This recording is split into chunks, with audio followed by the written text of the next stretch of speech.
Hello and welcome back to another video on the Wrestler's Debate and to another edition of Smackdown Out of 10.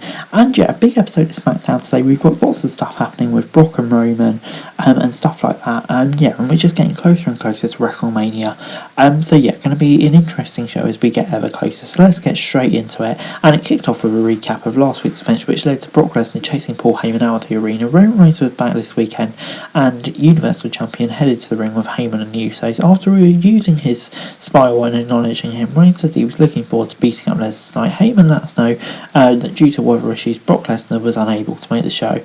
Reigns said it must have been because Lesnar was scared of him and not because of the weather.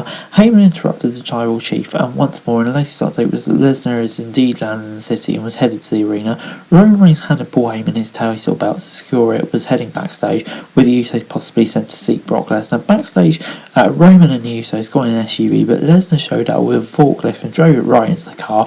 Back after the break, we saw the Beast Incarnate used a forklift to lift the car and drop it on his side before pushing it away. Reigns and the Usos managed to make their way out of the car and got into another track. Lesnar ran to the track and ripped one of the doors off, but the Bloodline managed to drive out of the arena.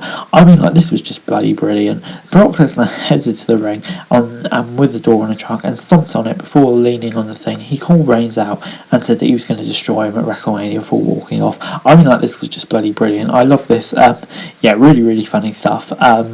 And yes, just show what a great storyline this is. Great stuff. Next up was Los Vesarios versus Nakamura and Boogs. Nakamura and Humberto kicked off the match, and the former had the early advantage, but Lothario's managed to isolate him in a double team move. Humberto was back in and took some big kicks before tagging Angel in, who hit the Shining Wizard. Boogs was taken out on the apron with a kick before Nakamura managed to turn things around in the ring. Boogs came back up and got the tag before deflecting Humberto and wiping him out, landing his finisher, getting the win. To be honest, I'm going to give this a 5 out of 10. There was no build towards their match towards the Usos, it was just decent done. Not a lot to say really, 5 out of 10. Next up was the Viking Raiders and Drew McIntyre versus Mahal, Shanky and Corbin. Eric and Shanky kicked off the match, and Team Corbin had the early advantage, but the Viking managed to isolate Jinder Mahal as the match went on. Corbin was tagged in and hit a powerbomb on Ivar before Drew tried to get in the ring but was sent to the apron. Back in the main, McIntyre was tagged in and he wiped out Shanky and Mahal. He hit the Claymore on Shanky for the win while Corbin and Moss watched on. I mean, at least this was dominant for Drew, but once again, it's another waste of time. Didn't really feel much for it, so I'll give it a 6 out of 10. Just going to put Drew over. Sami Zayn was backstage and blamed Knoxville for the title loss. He said he would give him an anything goes match at WrestleMania. I can't wait to see that. I can't wait to see what stuff's going to go out to. But we got back to Naomi versus Morgan and Ripley. Zelina and Carmella were ringside to watch the match, and Naomi and Liv Morgan kicked things off. Sasha Banks came in early on and Morgan got a near fall off a roll up before Banks tagged Naomi back for a double team. Rhea Ripley tagged in and got a near fall right away before Naomi fled the ring and Banks came back for Hurricane Rana. Ripley got a stalling vertical suplex for a near fall before Morgan came in and sent both opponents outside and a nightmare head dive. After a break, Ripley tried for a suplex on Naomi but was thwarted before tags were made. Banks got some big kicks and a meteor before Morgan and Ripley came in off the tags. Banks reversed the finisher and hit the backstabber before Naomi came in with a splash, but Morgan broke up the pin. Naomi and Banks sent Ripley in the corner for a doom spot before Shayna Baszler and Natalya rushed into the ring for a brawl. Zelina, Carmella, Baszler and Natalya were left standing, and Baszler and Natalya pointed at WrestleMania sign, hinting at a tag team title match set up. To be honest, I'm going to give this a 5 out of 10. I'm just not feeling all of this tag team stuff. It just feels like so important, and that lots of the competitors involved in this are just above it, to be honest. Vince McMahon called Pat McAfee to his office before he headed for a break.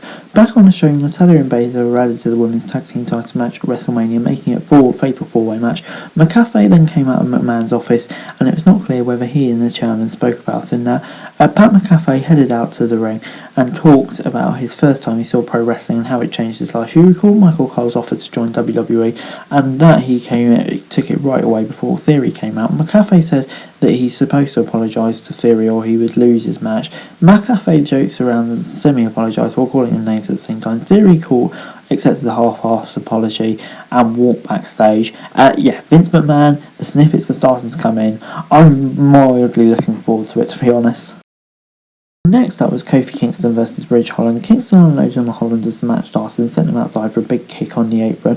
After a break, Holland took some big kicks and a clothesline before getting the moon drop. Sheamus was on the apron and struck the referee before Butch came up and stopped Kingston on the right. The referee sent Butch and Sheamus backstage before Butch tried to rush the ring twice in the second stretch and allowed Holland to pick his finisher and get the victory. To be honest, after everything that happened last week, I'm just not feeling much with this feud, to be honest. It gets a 5 out of 10 from me. Charlotte Flair Flair was out next and always said she had a plan. And last week we saw what she had in store for Ronda. Flair said that Rousey lacked the passion to become a champion before inviting her to fight. Rousey walked to the ring and the Queen got a kendo stick and went at her. Rousey then took Charlotte Flair down and tried for the armbar, but the latter escaped and dropped Rousey. The baddest woman on the planet sent Flair into the ring post before trying for submission. The latter fought back with a kendo stick and power bombed Rousey through the announce desk. SmackDown went off the air, however. And yeah, I mean, like, this was at least some pretty good stuff rather than some of the wacky stuff that we've seen recently. Yeah, just a proper brawl. I didn't hate this at all, really. It's probably one of their best weeks of build so far. Got the end of the show rub as well. So yeah, decent end to the show. Overall this week, SmackDown gets a 6 out of 10 from me. Yeah, I mean, like, this was a SmackDown that's kind of weird. I thought the promos building up to the show were quite good, but yeah, the matches on the whole, they were all just pretty underwhelming. I wasn't a massive fan of it all, really. But yeah, I mean, like, overall, it was an okay show. But anyway, guys, that's the video. Thanks very much for watching. So like, share, subscribe, and those comments down below. Follow us in the description for daily wrestling news. And subscribe to the channel, very much, that'd be greatly appreciated. Thanks very much for watching. Peace.